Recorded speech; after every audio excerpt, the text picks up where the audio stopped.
Hello, welcome back to another Tea Time with me, Amanda Prochaska. I was just sitting here in my office thinking about how quickly the world is shifting, and maybe our methodology should come along with those. So I have some ideas around how we can break down some of the barriers, maybe throw out some of our old implementation methodologies and come up with something new. So let's discuss it here today.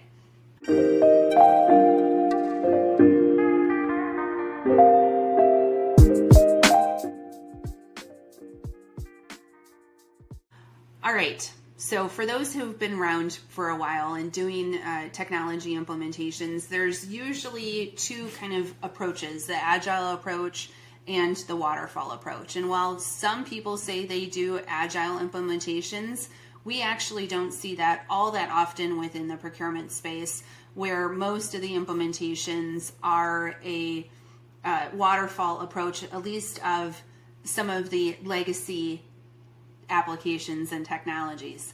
Now, I will say that the world is shifting. As I mentioned before, we have all of these wonderful new tool sets, whether they're native AI applications or other new technologies coming out that really can move very, very quickly in your organization. So when you think of the implementations of the past, you think of design and then a build phase and then maybe a test and deploy phase that happens. And talk to any consulting firm out there, they probably have a flavor of those. Even ourselves at Wonder Services, we structured our discover, design, and delight phases off of the waterfall approach. So we had 3 different phases that we've been using with our clients. And so as I sit here and ponder, right, that implementations are taking 8 to 12 weeks. I mean, it's a totally different ballgame.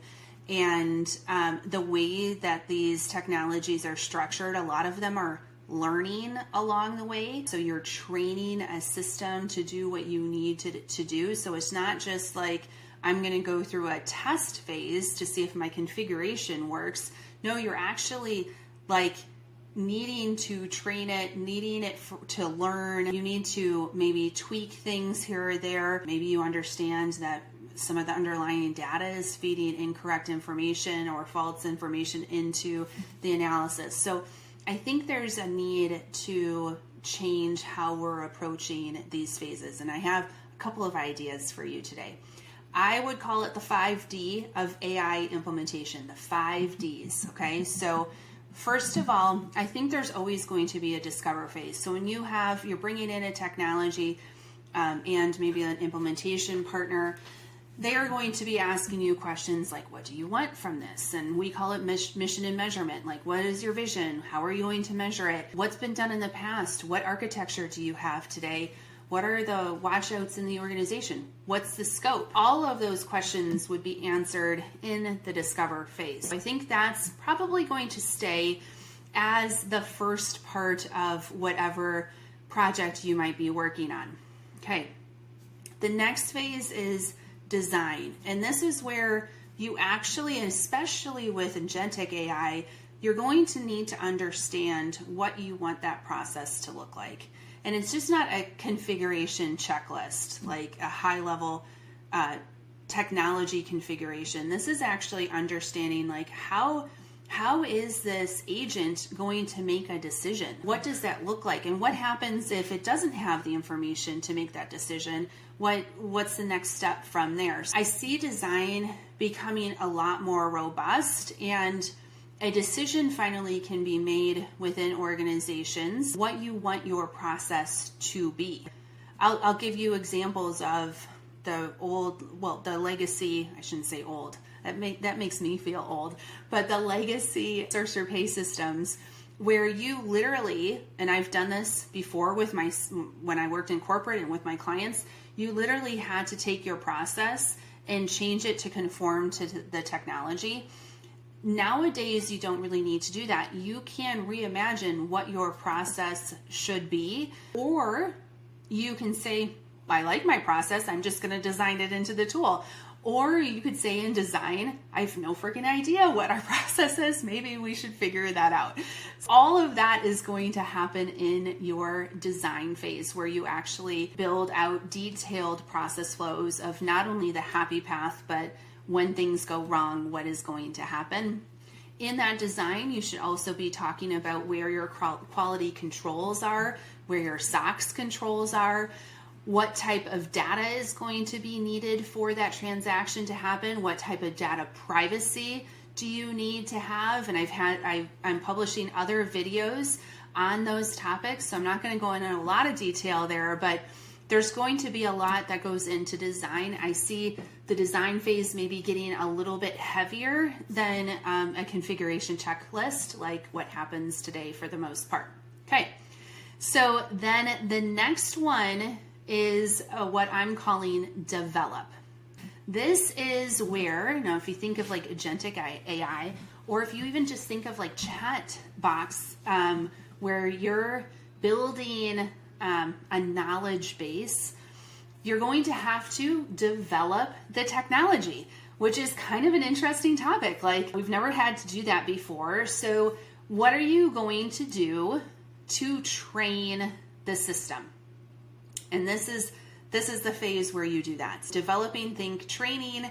We're going to make sure that we have the data that we need, that the data gets fed in, that the decisions that are being made are the proper ones, that the process is being followed, that our governance model and our quality controls are working effectively.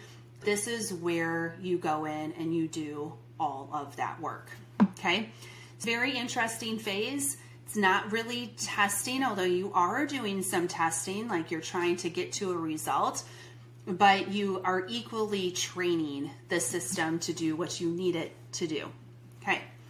Then the next phase that I think is very, very important, especially when you're talking about an AI related implementation, is that you demonstrate.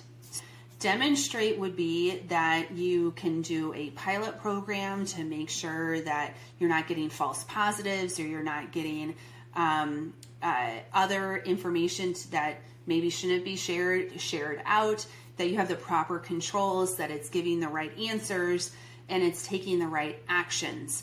So you want to demonstrate this. It could be like a traditional UAT, although I would highly recommend that you broaden it out a bit more and actually do a formalized pilot with metrics around it, so you know if it's going to be successful or not.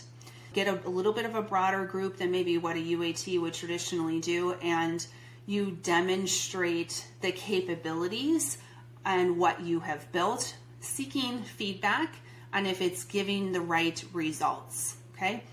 During that demonstrate phase, you are continuing to develop the solution.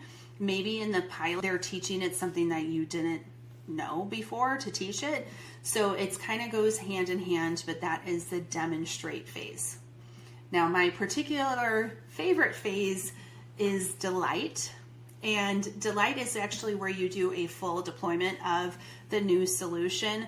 Obviously, having your governance models in place, having your quality controls in place, continuing to monitor the situation, but that's where you would take it out to the masses and have a brand new agentic AI solution, new chatbot, or other AI applications that you might be deploying at this moment in time. Those are the 5 steps, but I have a 6th one, a bonus, if you will, that goes underneath everything that you are trying to do.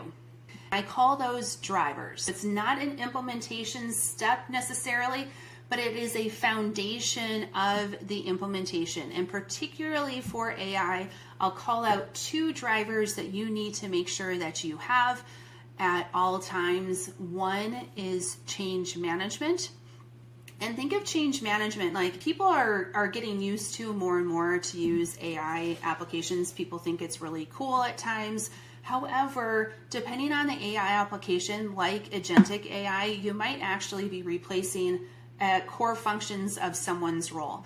Change management, think of it less like I'm going to communicate what's happening to more of how do I upskill my team to do something else. So heavy on the training aspects, heavy on the org design and role definition standpoint, because what you don't want to do is you say, okay, well, I've now automated 50% of your job, but have no backfill for that work. If you are reducing headcount for whatever means, then there's other change management needs, obviously, that are involved with that. So you really have to make the decision, am I upskilling my team or am I reducing force? Both require change management. So that's the first one. The second driver is data. And I've mentioned data several times in this video already, but it is critically important that you have consistent data, cleansed data, robust data, so that the AI applications can learn from that data and make the right decisions. I just had a personal experience myself. We're working with a very large global right now on a personal matter, and they owe us some money. And we were supposed to get a check like 2 months ago, and we never received the check. And so they sent me the address that they sent the check to, and it had no street address. It had some information like the street name, but no address, and then the zip code was incorrect. So there was data missing, and then incomplete or inaccurate data also associated with that. So those are very micro example. Think about how many addresses that you have, and if your agentic AI is using those addresses to make decisions or take action, that could be really problematic. Another thing about data is making sure you're protecting data, so you're not leveraging data that should not be shared to a larger group of people. I have a whole video on data that I've already recorded, so please check that out. It's critically important as a driver of your success of an AI implementation.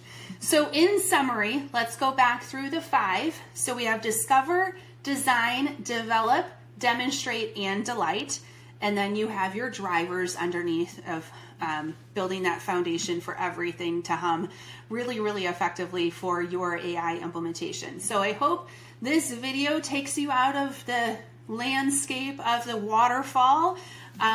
It also, I think, is more applicable in a certain sense of the agile methodology that sometimes is used. I would really like for everyone in procurement, and maybe even beyond, to use the 5 Ds of the AI implementation.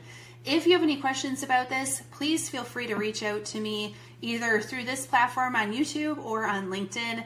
More than happy to answer any of your questions that you might have. With that said, I love bringing these videos to you.